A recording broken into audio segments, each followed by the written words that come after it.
You know what? A lot of people don't understand that recruiters actually really need to know what is your living situation. And here's why. There are a few scenarios of which a recruiter, any professional, decent headhunter, and I'm talking about headhunters who are agency recruiters. So let's say they represent a bucket of clients and they want to represent you to a few different clients of theirs. Well, they need to know your living situation because number one, relocation.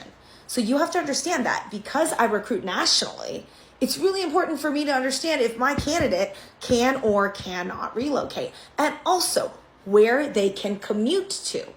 If they own a house, it's going to be very hard to relocate them because then they have to sell the home. They have to figure out what they're going to do with all their stuff. And also they might be owning their home for a certain reason, i.e. school districts in a particular location. It just makes their situation a little bit more complicated. Whereas if someone rents, it's way easier to move them because at most you pay a break lease fee. And that's very cheap and easy to pay for.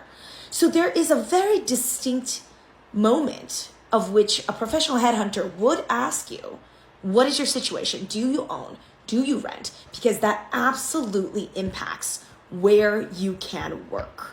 Especially if someone owns a home in middle of nowhere and they're tied to that area now because they own the home and they don't want to rent it out. Their house is underwater, as in like the mortgage is more costly than the rental cost. Then that person's truly and completely effed because they can't move.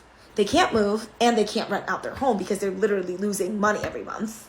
And they're probably already behind on their bills. So it's this whole problem. That is why owning a home is not necessarily all what it's cracked up to be, because it does impact what kind of jobs you can afford to take. And forget sales jobs. A lot of people I talk to, because I recruit for the sales career of agency recruiters, our base salaries are very low compared to our total comp, which is actually very high. Because this is such a commission heavy job, so many people cannot afford to be in this line of work anymore because they just bought a house. And all of a sudden, because they bought a house or a co-op in New York City, their monthly costs just jumped up massively. And now they're committed to that number.